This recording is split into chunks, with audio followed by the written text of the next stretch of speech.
समादरणीय धार्मिक सज्जन वृंद, परमेश्वर ने सारे संसार को बनाया और हम मनुष्यों के सुख के लिए और संसार के सुख के लिए भी वेदों का ज्ञान दिया। वेदों के अंदर सृष्टि के पदार्थों के गुणों का वर्णन है और वेदों में मनुष्यों के लिए कर्मों का विधान भी किया गया है। मनुष्यों को कौन से कर्म करने चाहिए, कौन से नहीं करने चाहिए। जो मनुष्य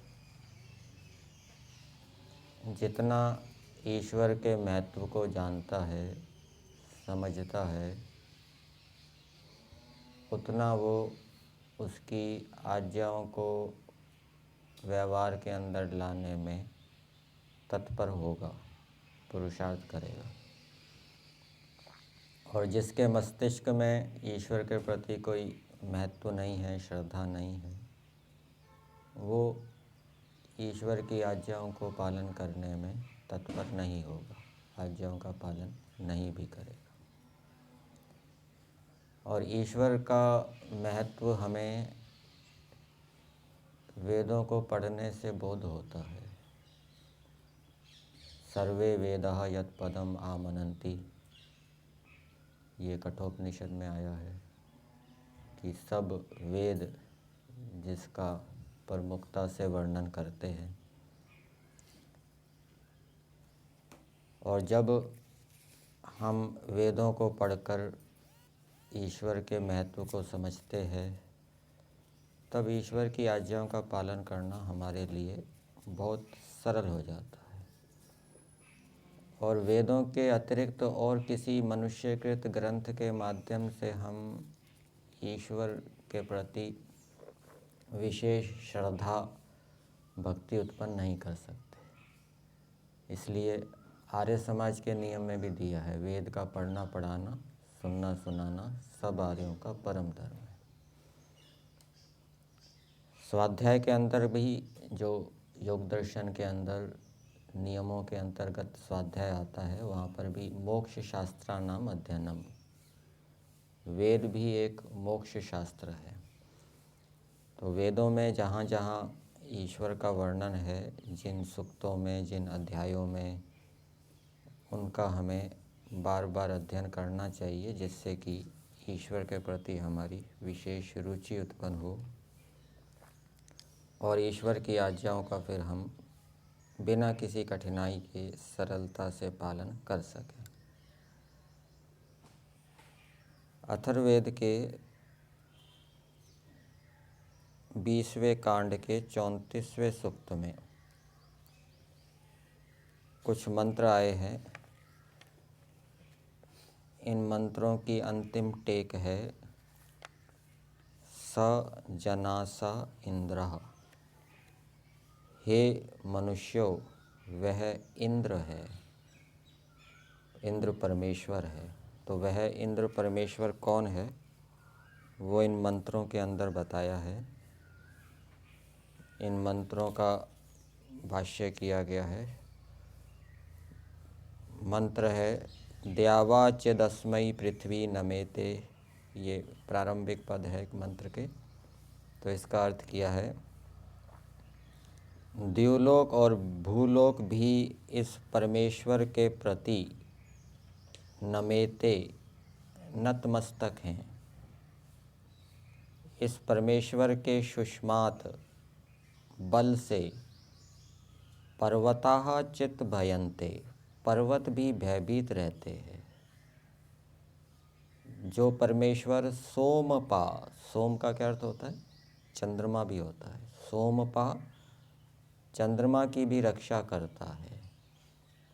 निचितः वज्रबाहु, जीवन में नियम से चीनी गई यह परमेश्वर अग्नि, जैसे हम यज्ञ के अंदर अग्नि का चयन करते हैं, इसी प्रकार से जो जीवन के अंदर नियम पूर्वक परमेश्वर अग्नि का चयन करते हैं, अर्थात परमेश्वर की आज्ञाओं का पालन करते हैं, तो परमेश्वर को यहाँ वज्रबाहु कहा है, वज्र जिसकी भुजाओं में है। तो वज्रधारी होकर वह परमेश्वर वज्रहस्तः, वज्र द्वारा पाप पुंज का, पुंज का अर्थ होता है समूह, पाप पुंज का हनन करता है, उसे भस्मीभूत कर देता है। जनासः, हे प्रजाजनों, वह परमेश्वर है। फिर इससे अगले मंत्र में भी यही टेक है, स जनासा इंद्रा, वो परमेश्वर कैसा है? सुनवंतम अवति, जो भक्ति रस निष्पादन करने वाले की रक्षा करता है, मतलब कि जो ईश्वर में भक्ति उत्पन्न करने के लिए प्रयास कर रहा है उसकी परमेश्वर रक्षा करता है। और जिसका भक्ति रस उत्पन्न हो गया है, पचंतम, अब उस भक्ति रस को पका रहा है। तो भक्ति रस को पकाने के लिए तप करना पड़ता है, जैसे हम दाल आदि पकाते हैं तो अग्नि से पकाते हैं, इसी प्रकार से जो भक्ति रस को पकाने के लिए ईश्वर में जो प्रेम उत्पन्न हुआ है उसको और दृढ़ करने के लिए तप करता है, उसकी भी जो अवति रक्षा करता है। शंसंतम, जो स्तुति वाले की रक्षा करता है, जो ईश्वर की स्तुति करता है। शीघ्रता से आध्यात्मिक पथ पर अग्रसर होने वाले की, जो बड़ी तेज़ी से आध्यात्मिक मार्ग पर आगे बढ़ने के लिए पुरुषार्थ कर रहा है, उसकी परमेश्वर ऊती, नाना रक्षा साधनों द्वारा जो रक्षा करता है। और फिर आगे बताया, यस्य ब्रह्मवर्धनम, जिस परमेश्वर का जो वेद है, ब्रह्म का अर्थ होता है वेद, वर्धनम, वो अच्छी प्रकार से उन्नति को देने वाला है। वेद परमेश्वर की विद्या है और वो विद्या मनुष्यों की अच्छी प्रकार से उन्नति करने वाली है, जो मनुष्य वेदों के अनुकूल चलता है। सोमः, उत्पन्न जगत जिसका, इदम राधः, ये समग्र धन या सब प्रकार की आराधनाएं जिसकी है, अर्थात ये समग्र संसार रूपी धन जिसका है। जनासः स इंद्रा, हे प्रजाजनों, वह परमेश्वर है। फिर आगे दिया है, यह सोम कामः, जो भक्ति रस की कामना करता, अर्थात जो उपासक ये चाहता है कि मेरे में ईश्वर के प्रति प्रेम उत्पन्न हो जाए, वो भक्ति रस की कामना करने वाला है। अथवा सौम्य प्रकृति वाले उपासक की कामना करता। हर्यश्वः, प्रत्याहार संपन्न, इंद्रिय अश्वों का स्वामी, इंद्रियों को अश्व कहा गया है, जो परमेश्वर ने इंद्रियां मनुष्यादि प्राणियों को दी है, जो परमेश्वर इन इंद्रियों का स्वामी है। तथा सूरी ही, जो सबका प्रेरक है। विश्वा भुवनानि, सब भुवन जिससे भयभीत होकर कांपते हैं। विश्वा भुवानी यस्मात् रेजन्ते, ये रेज धातु है, रेजरी कंपने, सब लोक लोकांतर जिससे भयभीत होकर कांपते हैं। यह जिसने शंबरम, कल भी हमने शंबर पढ़ा था, वैद्युत वज्र संपन्न मेघ का भी, जो विद्युत मेघ के अंदर विद्युत रहती है उसको वज्र के रूप में कहा है, जो विद्युत रूपी वज्र से युक्त जो मेघ है उसका भी जो परमेश्वर हनन करता है, विनाश जिसने उसका किया है। तथा जिसने शुष्णम, सुखा देने वाले अर्थात ना बरसने वाले मेघ का हनन किया है। यह जो एक वीरः, यहाँ एक वीर शब्द परमेश्वर के लिए कहा गया है, जो एक वीरः है अर्थात एकमात्र वीर है। हे प्रजाजनों, स इंद्रः, वह परमेश्वर है। तो इस प्रकार से वेदों के अंदर परमेश्वर की बहुत महिमा का गान किया गया है। तो जब हम उन मंत्रों को पढ़ते हैं, उनके भाष्यों को पढ़ते हैं, तो ईश्वर के प्रति विशेष श्रद्धा भाव उत्पन्न होता है और फिर हम उसकी आज्ञाओं को जानकर उसके पालन करने में भी तत्पर होते हैं। यजुर्वेद का 34वां अध्याय चल रहा है। आज मंत्र संख्या 21 का स्वाध्याय किया गया।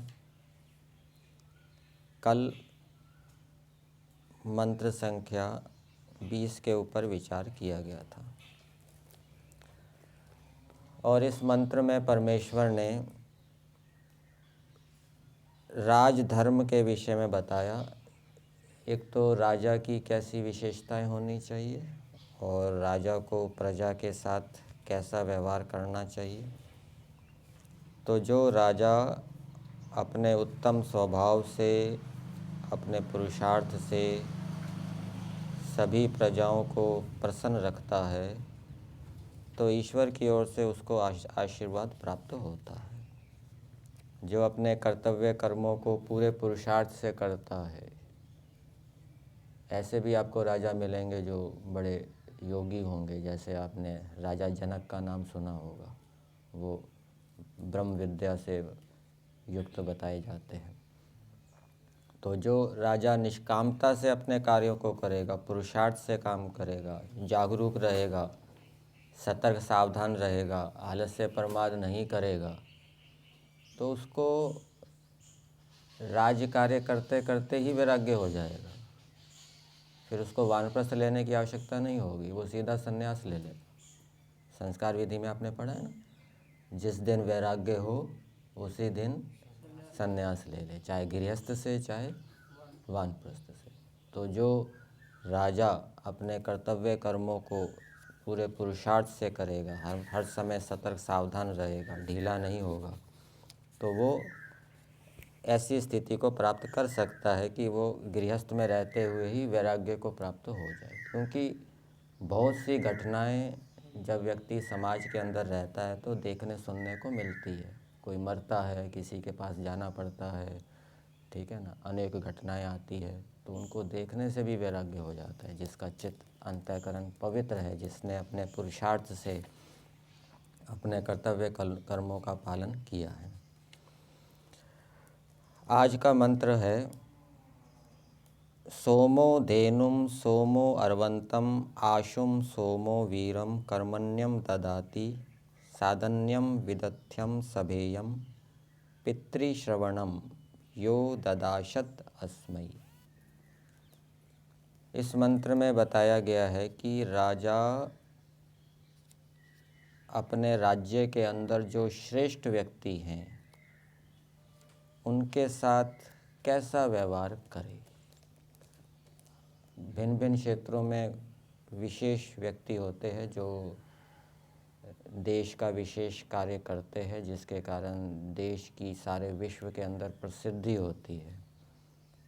विज्ञान के क्षेत्र में हो सकता है, खेल के क्षेत्र में हो सकता है, अथवा राजनीति के क्षेत्र में हो सकता है, साहित्य के क्षेत्र में हो सकता है। जिन्होंने खेल के क्षेत्र में विशेष पुरुषार्थ किया है और विश्व के अंदर जिन्होंने कीर्तिमान स्थापित किया है, तो राजा उनके साथ कैसा व्यवहार करे। उनको विशेष सुख सुविधाएं दी जाती है ना सरकार की ओर से। इसी प्रकार से जो विशेष समाज सेवी होते हैं, विशेष समाज की सेवा कर रहे होते हैं, तो सरकार की ओर से उनको विशेष कमांडो दिए जाते हैं, सुरक्षाएं दी जाती है। तो ऐसा व्यवहार राजा उनके साथ करे, ये मंत्र के अंदर बताया गया है कि तुम समाज देश का विशेष कार्य कर रहे हो, इस कारण से राजा उनको ऐसी सुविधाएं देता है, उनको विशेष लाभ देता है। और जो विशेष कार्य नहीं करते तो वो राजा की ओर से जो लाभ होते हैं उनसे वंचित रहते हैं। मंत्र के शब्दों को देखते हैं पदार्थ के माध्यम से। यह जो प्रजास्थ मनुष्य, प्रजा में रहने वाला मनुष्य, अस्मै इस धार्मिक राजा या अध्यापक व उपदेशक के लिए उचित पदार्थ देता है। जो धार्मिक राजा को उचित पदार्थ दे रहा है, मतलब कि जो धार्मिक राजा के यश के लिए, उसको सहयोग देने के लिए उसका विशेष कार्य करता है। जैसे बहुत सी योजनाएं सरकार चलाती है और सरकार की ये भी अपेक्षा रहती है कि जनता भी उस योजनाओं में सहयोग दे। तो जो जनता के अंदर जो विशेष नेता होते हैं, नायक होते हैं, जो सरकार की योजनाओं में सहयोग देते हैं, सरकार की योजनाओं को धरती में लाने के लिए विशेष कार्य करते हैं, लोगों को प्रेरित करते हैं, तो वो क्या है, वो राजा को पदार्थ देने वाले हैं, ठीक है, उसके कार्य में सहयोग देने वाले हैं। और दूसरा बताया अध्यापक, जो अध्यापक के लिए उचित पदार्थ देता है, उपदेशक के लिए उचित पदार्थ देता है। जो अध्यापक से पढ़ रहा है, उपदेशक से सुन रहा है, फिर उसको उसके अनुकूल चलता है, उसका सत्कार करता है, सम्मान करता है, तो ऐसे जो मनुष्य हैं उसके लिए सोमः ऐश्वर्य युक्त उक्त पुरुष धेनुम विद्या की आधार रूप वाणी को देता है। तो जो धार्मिक राजा के अनुकूल चल रहा है, उसके कार्यों में सहयोग कर रहा है, जो अध्यापक व उपदेशक के अनुकूल चल रहा है, उसके उपदेश के अनुसार कार्य कर रहा है, तो वो जो सोम है, ये धार्मिक राजा सोम है, ऐश्वर्य युक्त है। अध्यापक और उपदेशक भी सोम हैं, वो भी ऐश्वर्य युक्त हैं। अध्यापक उपदेशकों के पास विद्या रूपी ऐश्वर्य है, आचरण रूपी ऐश्वर्य है। तो ऐसे जो सोम व्यक्ति हैं, राजा, उपदेशक आदि, धेनुम विद्या की आधार रूप वाणी को देते हैं। तो जो राजा के अनुकूल चलता है, राजा के कार्यों में सहयोग देता है, फिर राजा भी उसको विद्या देता है। इसी प्रकार से जो अध्यापक उपदेशक के अनुकूल चलते हैं, उनका प्रिय आचरण करने वाले होते हैं, तो फिर वो अध्यापक उपदेशक उनसे प्रसन्न होकर उनको विद्या को देते हैं। फिर आगे दिया सोमः सत्य आचरण में प्रेरणा करने वाले राजा आदि जन। तो राजा कैसा होना चाहिए, वो सत्य आचरण में प्रेरणा करने वाला होना चाहिए। राजा किसको प्रेरित करेगा सत्य आचरण में? प्रेरक अध्यापक भी हैं, राजा आदि लिया है। अध्यापक का भी ये कार्य है कि वो पढ़ने वालों को सत्य आचरण में प्रेरित करे। उपदेशक का भी ये कार्य है कि वो सुनने वाले श्रोताओं को सत्य आचरण में प्रेरित करे। और राजा का भी ये कार्य है कि वो प्रजाओं को सत्य आचरण में प्रेरित करे। तो सत्य आचरण में प्रेरणा करने वाला राजा आदि। और प्रेरणा करने का अधिकार किसको है? जो स्वयं सत्य आचरण कर रहा है। जो स्वयं सत्य आचरण नहीं कर रहा, उसको प्रेरणा देने का अधिकार नहीं है। तो इससे क्या बात निकली? राजा को भी सत्य आचरण से युक्त होना चाहिए और अध्यापक और उपदेशक भी सत्य आचरण से युक्त होने चाहिए। सत्यार्थ प्रकाश के तीसरे समोल्लास में पढ़ा है ना, अध्यापक कैसे होने चाहिए?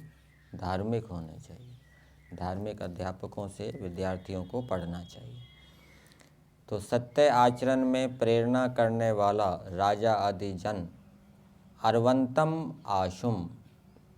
अर्वंतम का अर्थ किया है वेग से चलने वाले तथा आशुम मार्ग को शीघ्र व्याप्त होने वाले घोड़ों को देता है। किसको देता है? घोड़े किसको देता है? जो राजा के कार्य में सहयोग देते हैं, ठीक है ना। राजा प्रजा के सुख के लिए अनेक योजनाएं चलाता है और जो प्रजा के अंदर जो संस्थाएं होती है जो राजा के कार्य में सहयोग देती है, जो विशेष व्यक्ति होते हैं, समाज सेवी होते हैं, तो राजा उनको बढ़िया बढ़िया गाड़ियाँ देता है कि आप इन गाड़ियों का उपयोग करो और हमारी कार्य में सहयोग करो। ठीक है ना। राजा की ओर से उनको विशेष गाड़ियाँ दी जाती है जो विशेष कार्य करने वाले हैं। फिर आगे दिया, सोमः शरीर तथा आत्मा के बल से युक्त राजा आदि कर्मण्यन कर्मों से युक्त पुरुषार्थी को देते हैं। अब यहाँ पर राजा का विशेषण बताया। राजा कैसा होना चाहिए? शरीर और आत्मा के बल से युक्त होना चाहिए।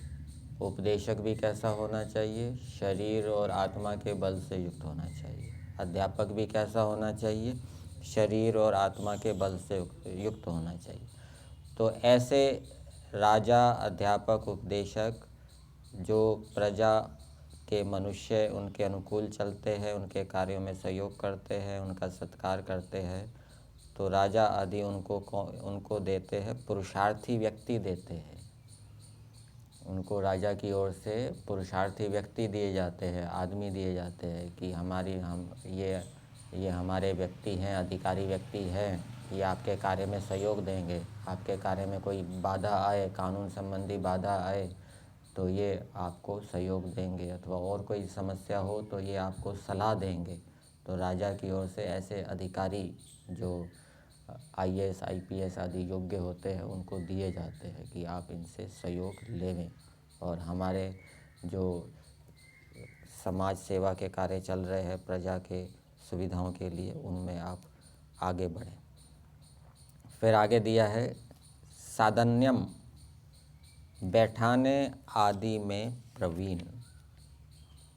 अर्थात साधन्यम का अर्थ संस्कृत भाग में किया है साधनेषु स्थापनेषु साधुम, प्रबंध कुशल, व्यवस्था करने में कुशल। तो राजा आदि, अध्यापक आदि ऐसे प्रजा के मनुष्यों को जो उनके अनुकूल चलते हैं, अच्छे प्रबंधकों को भी देते हैं। ठीक है ना। आप जो प्रबंध कर रहे हैं, आपके प्रबंध करने में कोई समस्या हो, बाधा हो, तो ये आपके लिए ये प्रबंधक हैं, ये आपके कार्य में सहयोग करेंगे। तो ये राजा का कार्य है कि वो उनको प्रबंधक दे, राजा उनको अच्छी अच्छी तेज़ी से चलने वाली गाड़ियाँ दे और राजा उनको विद्या भी दे। फिर आगे दिया है, विदथ्यम यज्ञ करने में कुशल। यज्ञ मतलब परोपकार करने में कुशल ऐसे व्यक्तियों को देता है जो राजा के कार्य में सहयोग देते हैं। तो जो परोपकारी व्यक्ति हैं, जिनका समाज सेवा की भावनाएं होती है, तो सरकार की ओर से, राजा की ओर से उनको ऐसे व्यक्ति दिए जाते हैं कि आप इनसे सहयोग लें और सरकार के, राजा के कार्यों को आगे बढ़ाएं। फिर आगे दिया है, पितृश्रवणम, आचार्य पिता से विद्या पढ़ने वाला, जिसने पिता से विद्या पढ़ी है, मतलब अनुभवी को राजा देता है। तो उनको राजा की ओर से अनुभवी व्यक्ति मिलते हैं कि आप राजा के कार्य में सहयोग दे रहे हैं, ये अनुभवी व्यक्तियों को लीजिए, इनसे लाभ उठाइए। ये प्रबंध में कुशल व्यक्ति हैं, आपके प्रबंध में कोई समस्या आए तो ये प्रबंध में कुशल व्यक्ति आपको सहयोग देंगे। ये पुरुषार्थी व्यक्ति हैं, ये मेहनत करने वाले हैं, इनका भी आप सहयोग लें। तो ऐसे व्यक्ति और दूसरे यान आदि साधन राजा, उपदेशक आदि के द्वारा उनको दिए जाते हैं, जिससे कि वो उनके कार्य को आगे बढ़ाएं। फिर आगे दिया है, सभेयम, सभा में बैठने योग्य, वीर, शत्रुओं के बलों को व्याप्त होने वाले शूर पुरुष को देता है। तो उनको शूरवीर पुरुष दिए जाते हैं, कमांडो, बॉडीगार्ड, जो राजा के कार्य में सहयोग देते हैं। और इसी प्रकार से अध्यापक और उपदेशक भी ऐसे शूरवीर व्यक्तियों को देते हैं जो उनकी रक्षा करें, सुरक्षा करें। तो इस मंत्र के भावार्थ में दिया है, जो अध्यापक, उपदेशक व राजपुरुष सुशिक्षित वाणी, अग्नि आदि की तत्व विद्या, पुरुष का ज्ञान और सभ्यता सबके लिए देवें। राजपुरुष सबके लिए क्या क्या देवें?